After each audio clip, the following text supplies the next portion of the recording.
This is Legendary Drops. And his video with everyone wants to control video games. And I don't like that. We are living in incredibly strange times. Industries are shifting, politics are unstable, the people are restless, and video games are getting caught in the middle of it. And while some people are going to say there are bigger things to worry about, this is one of the things that I care about the most. And anytime things start to get shaky, it is the perfect moment for a power grab. And right now, everybody wants control of video games. You have politicians that are blaming them for violence. You have activist groups that are actively trying to censor or sanitize them. You have these corporations that are weaponizing patents to suppress their competition and funnel their users straight to them and to nobody else. These guys, none of them agree on anything, but they do agree on one thing, and that's that games don't belong to you. This is supposed to be our hobby.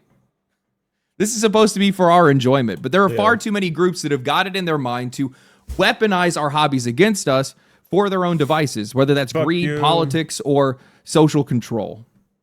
Games have stopped being about creativity and expression and instead have become a battlegrounds for things and agendas that have largely nothing to do with the reason why we play games in the first place. Yeah. So today what I want to do is I want to talk about that power grab. I want to talk about Nintendo's recent patents and the war that's going to start. I want to talk about the ensuing suppression from activists and politicians and how no matter what these guys do, this train ain't gonna stop. But before that, a word from today's sponsor. As you guys might know, I've been hitting the gym 6 months in and not a day wasted, and I wouldn't have been able to do it without today's sponsor, Raycon. Remember, hard work paying off. For back to school shopping as a kid, new notebooks, new shoes, new routines, it always felt like a reset. And I might not be in school anymore, but I love that feeling of a fresh start. And for me, Raycon's Everyday Earbuds Classic has become a part of that reset. I use these every single day when I go to the gym, and they're one of the very few earbuds that actually fit in my ears and don't fall out mid-workout. They've got active noise cancellation so I can zone in, or awareness. All right, hear me out. I hate Apple products, but I grew up with the iPhone. I can't get rid of it because the layout. But I gotta say, their AirPods are pretty nice. They're expensive as shit, but they're pretty nice. Yeah, I enjoy them. I enjoy the AirPods Pro. I enjoy those. Okay, I got it. This is me admitting to my sin. All right. Okay. All right. Mode, so when I'm outside, I can actually hear what's going on around me. Multi-point connectivity to make it easier to swap out between my phone and my laptop without missing a beat. Battery life, 32 hours with the case. Quick charge, 10 minutes will give you 90 minutes of playtime. And I've got mine in the Purple Clouds case, showing off my more sensitive side. Raycon's quality rivals big audio brands, but at half the price. Over 3 million people are already in love with them, and with a 30-day happiness guarantee, there's no risk in trying them out. So if you're getting back into a routine this fall, go to buyraycon.com/legendary drops to get 20% off site-wide. That's buyraycon.com/legendary drops. This industry just feels like it's in a constant state of whiplash. It was the best of times, it was the worst of times. We have companies that are jacking up prices, carving. This gameplay reminds me, do not ask me to play Borderlands 4. I will not. After hearing what their CEO said, oh hell no! Well, the reason you are experiencing issues with a game is that you don't have good enough PC. Our game is for premium players. For premium gamers, you see, you have to have a good PC that has been recently at least upgraded. You won't be able to run it most likely. Yeah, it's Unreal Engine, man. I don't know why I have so much issues with Unreal Engine 5 games, but it's not even all of them, but many, yeah. And yes, I am also not a premium gamer. I am though! My PC is $3,000!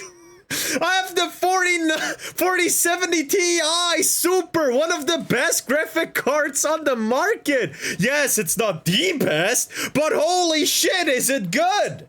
I have a 3080. That's a solid graphics card. Like, what the fuck? You should be able to run a game at least 60 FPS with that thing. Like, what the fuck are we talking about? bring up more Oh, content man. and shipping broken games, but then out of nowhere we're getting these moments of just pure joy and Not creativity. for Another factory UE5. stamped Call of Duty, but then we get a Helldivers 2. Dragon Age bends itself into the Veilguard, but then we get Expedition 33. Nintendo is charging $80 for its games, while Team Cherry drops Silksong for only $20. Yeah. Sometimes it's even happening in the exact same game. Borderlands 4 might be the best game in the series, but its reputation is tanked by an ego-drunk CEO and technical issues that should have never made it past gamers. QA. Everything in this industry feels like it's boom or bust, not just for publishers, but for us players too. And that constant whiplash is creating a lot of... Oh, for the other company, yeah. I don't know those numbers. TI Super, holy shit. uncertainty, and that uncertainty is breeding anxiety, and AAA studios feel it, the customers feel it, but ironically, that anxiety has been a gift for these indie studios, because titles like Palworld, Enshrouded, Balatro, Expedition 33, and Silksong, they have dominated the last 2 years because, well, they're offering something that AAA rarely does anymore: relief. Lower prices, lower commitment, less pressure on performance and hardware, and above all, focus. Indie games are built around just delivering one sharp, enjoyable experience. Meanwhile, these AAA studios have spread themselves thin, and they're going crazy.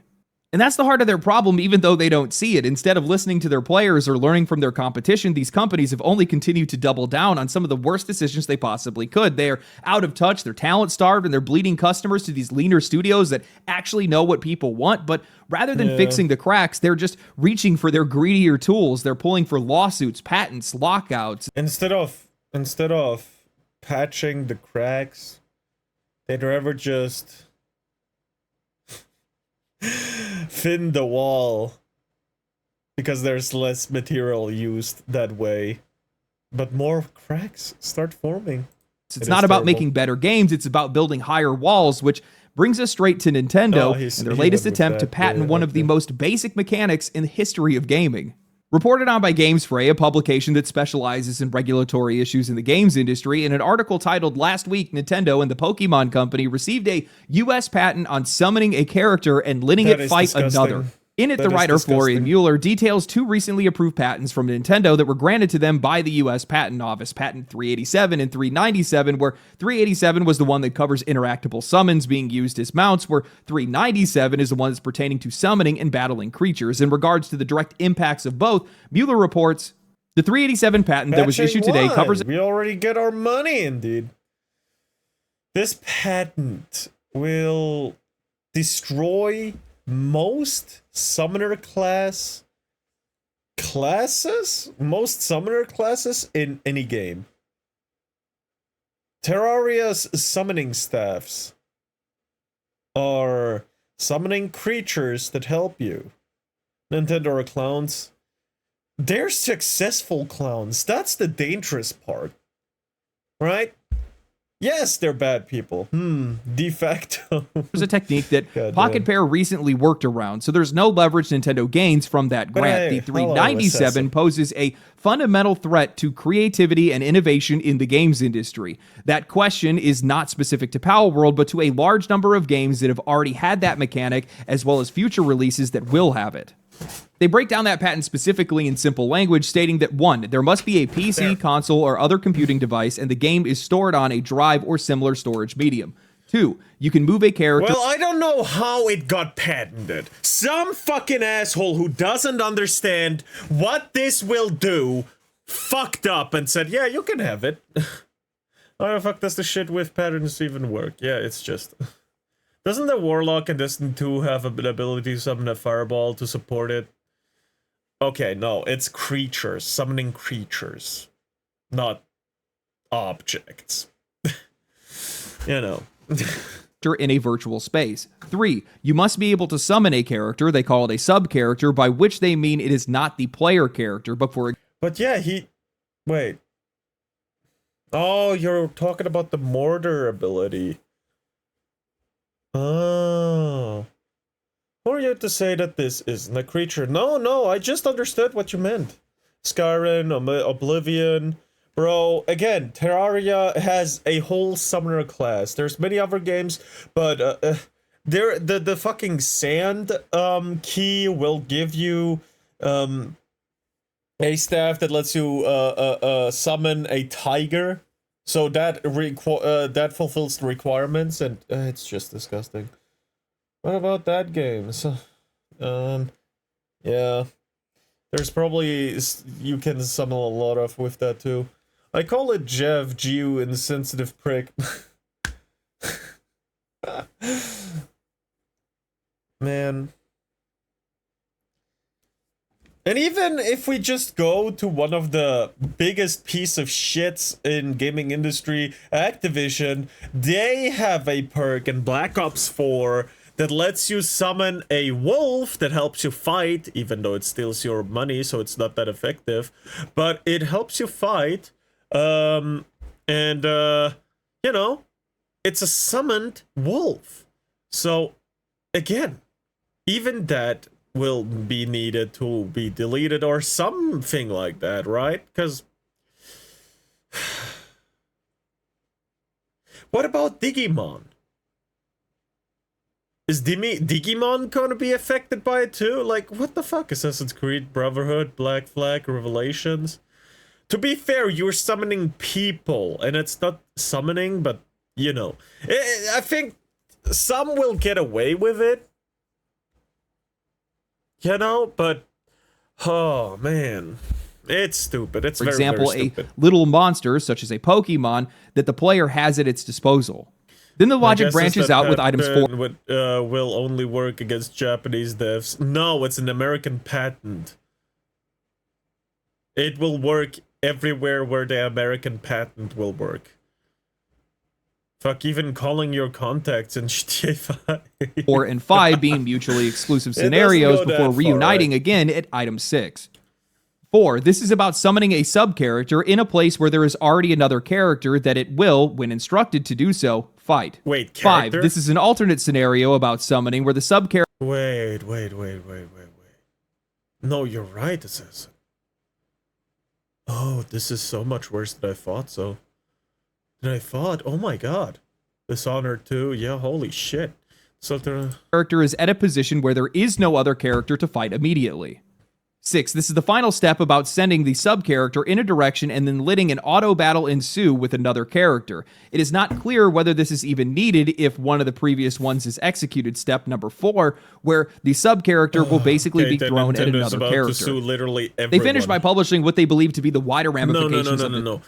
They have the ability to sue everyone. They don't need to do it. I think they're gonna lay off the bigger ones like Activision or Blizzard, even if those are failing companies.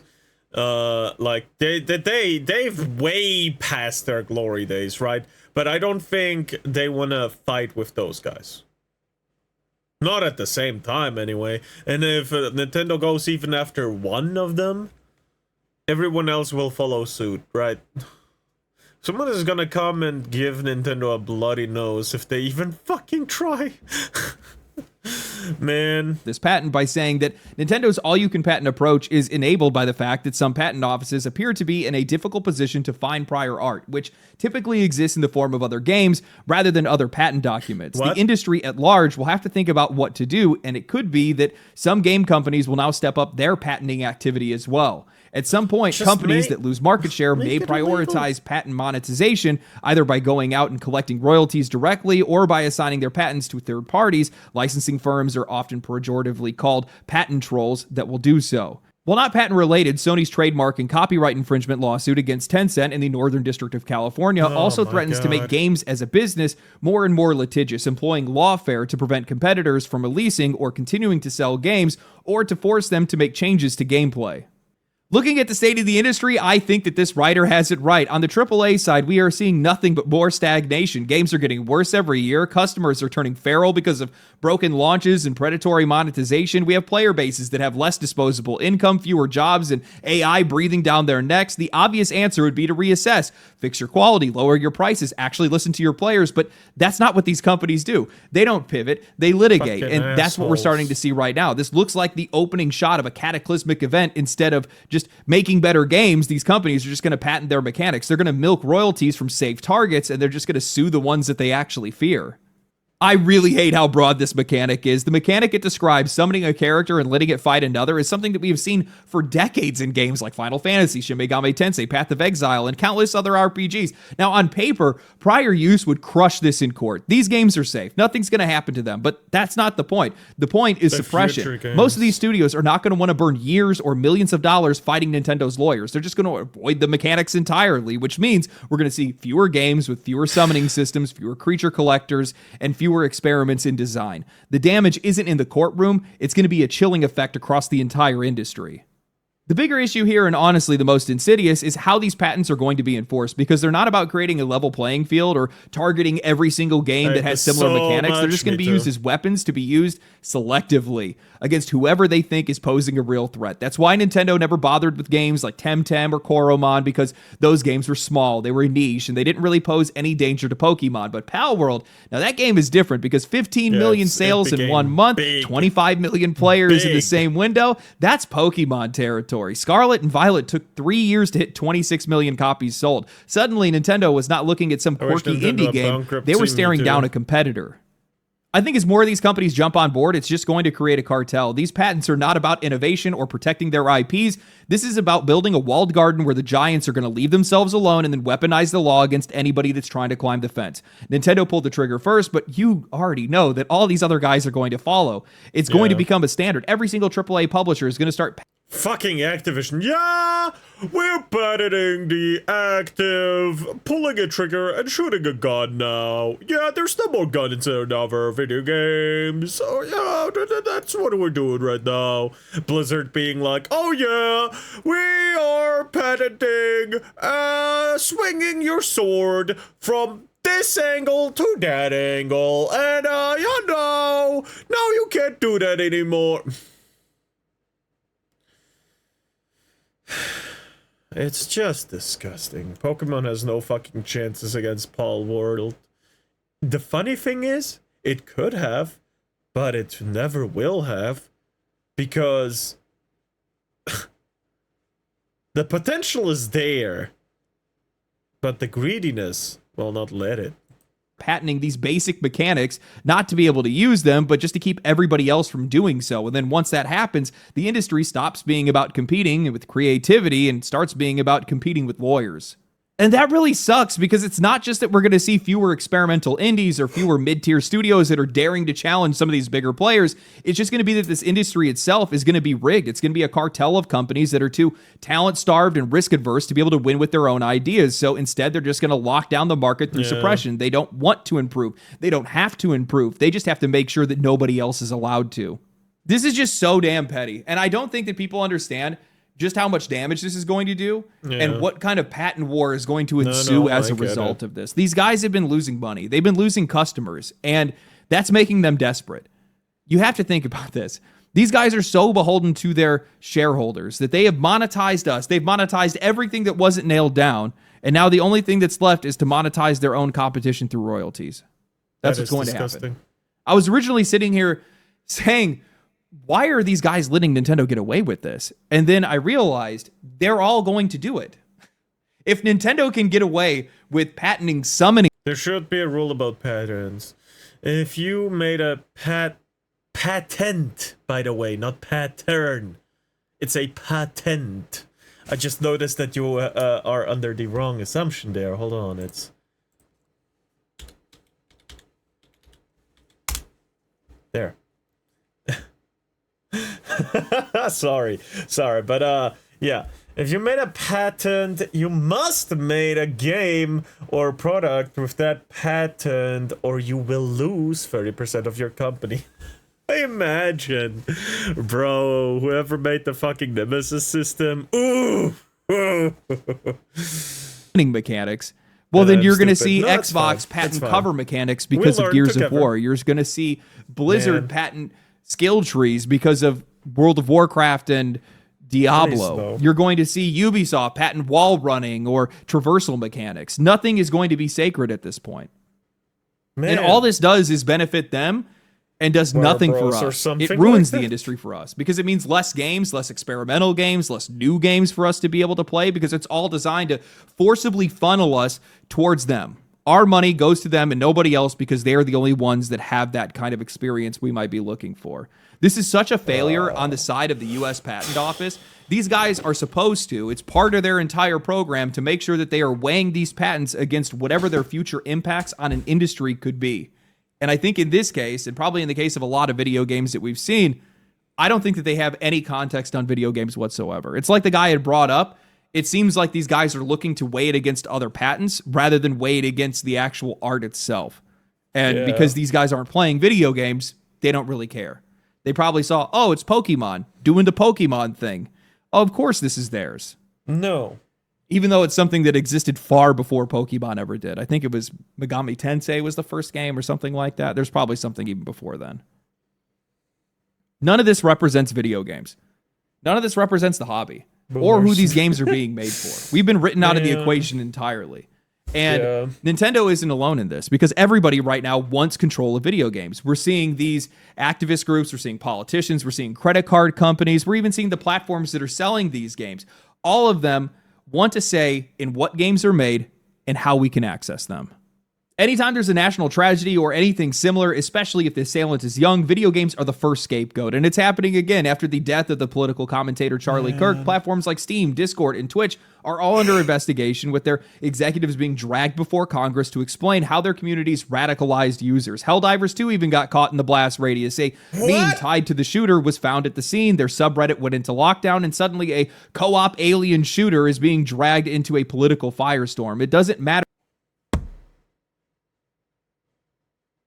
Yeah, the games did it.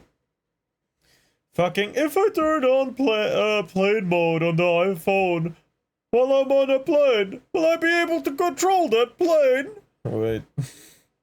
Matter what the reality is, if a gamer is involved, games themselves are going to become the target. Only a day before all this happened, GameSpot.com published an article written by Eddie Mockik titled RFK cites video games as a possible cause for real-world gun violence, where he writes, United States Health Secretary Robert F. Kennedy Jr. has announced that the National Institutes of Health are looking into a range of issues as it relates to what may contribute to gun violence in the United States. He also cited video games as a possible cause for real-world violence. The firearms question is a complex question. It's not an easy question, he said in response to a question from PBS about the government looking into mental health when it comes to gun violence. Are not people. He called out a variety of... You can never hate journos enough. Hold on. No. Journalists are fine. Propaganda spreaders and smear merchants, however, on the other hand. No. Factors that could contribute to an uptick in real-world violence, including dependency on psychiatric drugs, along with video games and social media. We are initiating studies that now look into the correlation and the potential connection between over-medicating our kids and this violence. He did not elaborate on video games, however. The writer then would go on to talk about various studies that have happened throughout the years, some independent studies that had confirmed that video games were the issue, yet Mockik would later write that a study from Oxford discovered no link between aggressive behavior in teenagers and the amount of time that they spent playing violent video games. Our findings suggest that researcher biases might have influenced previous studies on the topic and have distorted our understanding of the effects of video games, co-author Dr. Netta Weinstein from Cardiff University said. This study came years after published, vetted research that showed that there is no connection between violent video games and the increase in violent crimes. It has been studied, tested, and debunked for decades. Every single time these politicians drag video games into the conversation about violence, they do it with the exact same bag of tricks. Cherry-pick studies that only support their narrative. I think that everyone who drinks water are gonna commit violence. Yes, true. Yeah. Hitler breathed, so everyone who breathes is a Nazi. That's how it works.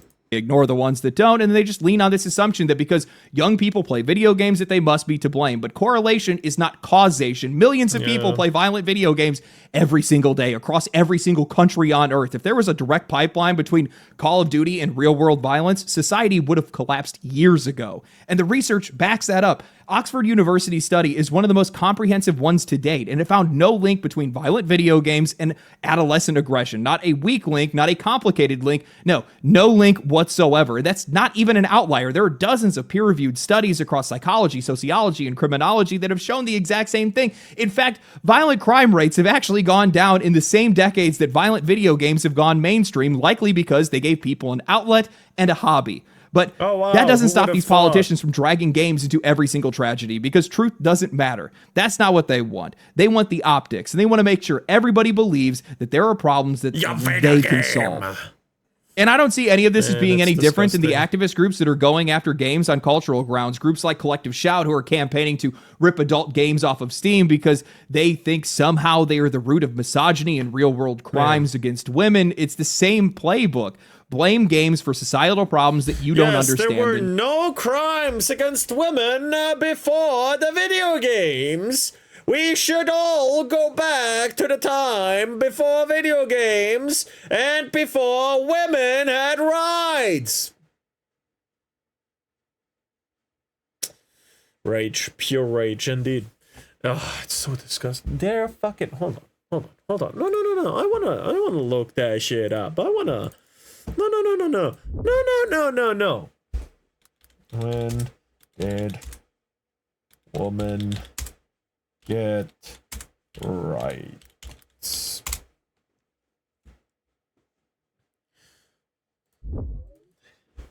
When was the first video game released? I wrote that wrong, but. Oh my god! We should go back! Oh my god, look at that! Oh no!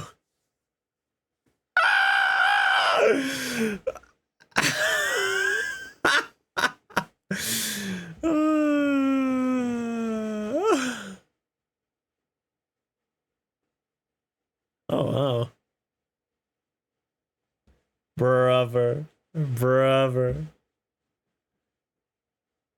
The United States granting suffrage in 1920 through the 19th Amendment, and Switzerland achieving it at the federal level in 1971. Holy shit. 1971 was a bad year. Don't say it like that. But holy shit.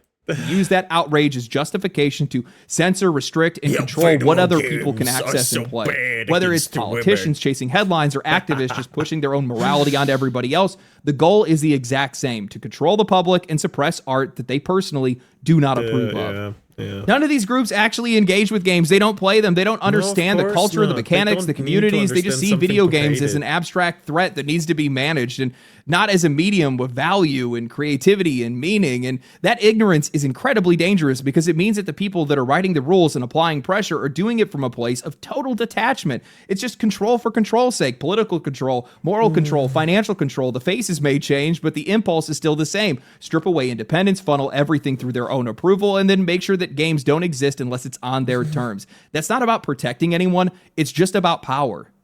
And that's the thing that I don't think a lot of these people, the corporations, the politicians, or the activists actually understand, is that they're telling themselves that they're fixing something, that they're protecting someone, or they're saving us from ourselves, but all they're really going to be doing is just poking the bear. Yes, there are some radicalized spaces on the internet, and yeah, something does need to be done about them, but when you have people who do not understand these spaces that are coming crashing into them, they're not going to fix the problem. They're just going to make it worse. Every time they tighten their grip, they're just going to tear away at the very communities that these games have built. They're going to bulldoze into spaces where people feel like they actually belong: guilds, Discord servers, Reddit forums, the kind of places that offer connection in a world that has never felt more isolated than ever. To them, those spaces are dangerous, unruly, or uncontrollable, but for millions of players, they're a lifeline.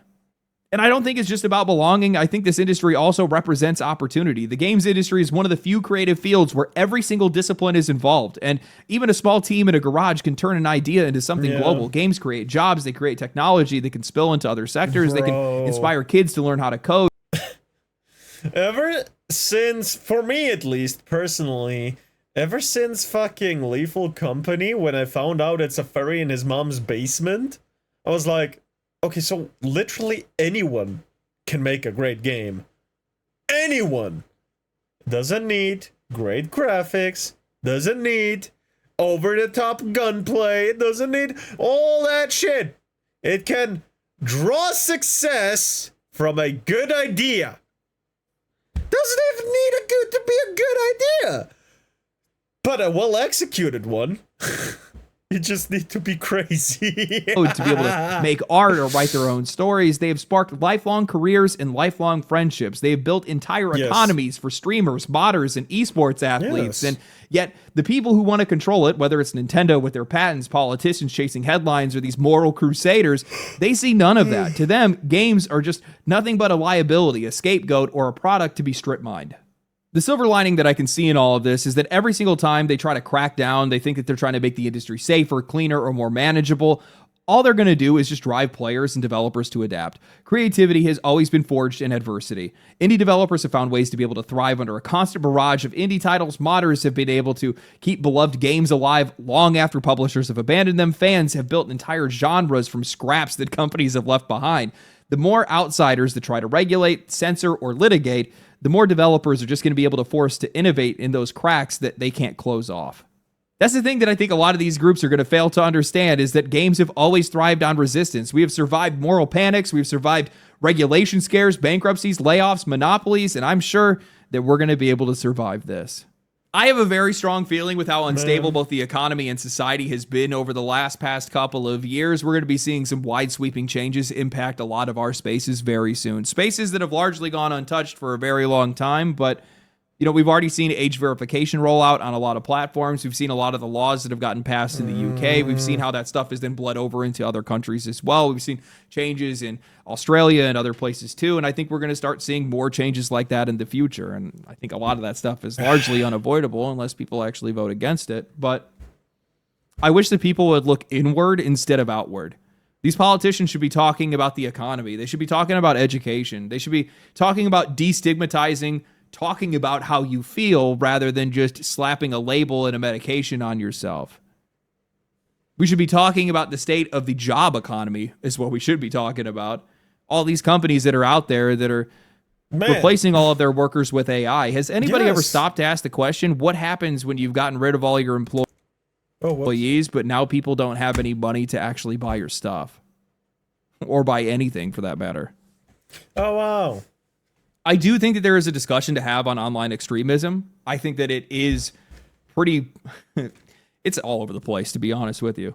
But a lot of that is largely stemming from an unstable economy. You have to look at those things to be able to fix everything else. You have a lot more problems. People have a lot more problems when they feel like they don't have a future. And I think that there's a lot of people that are out there today that feel like they don't have a future. And clamping down on our escapes, our hobbies, that's only going to cause more problems. I can definitely tell you that. The patent war is coming. I do know that for a fact. These companies have lost so much money over the last few years. They've lost so much to their competition. There's too much new competition. Things are just so, I don't think people really understand just how disruptive indie has been over the last couple of years. It is insane how many of their games have been selling, how many of their games have been selling, and how largely a lot of people are just kind of starting to scoot away from AAA. And that is just going to suck for them, because if they really lean into that, all that's going to do is just make them more dependent on what they're already doing, which isn't good. It's like what they're already doing isn't good. So focusing that and only doing that is only going to make things even worse. You need an ecosystem of ideas. Internet-related spheres. Everything except Facebook. They still need to be isolated somewhere. A quarantine kind of thing. Same with fucking Tumblr freaks. Let's bring back Tumblr. For them and them only, maybe. You need people that are sharing ideas. You need to see what people do with the things that you create, and then learn from that, and then make better products in the future. That's how this industry started. That's how almost every industry has started. Something to keep in mind. Anyway, hope you guys enjoyed the video. If you guys did enjoy the video, like the video, subscribe to the channel, share the video with your friends, comment down below. Let me know what you guys think about the state of things. And man, that Pal World patent. That's not good. Anyway, stay cool, stay righteous, stay safe. I'll catch you guys in the next one. Follow me on Twitch, follow me on Twitter. I'll be live today. Peace. Family.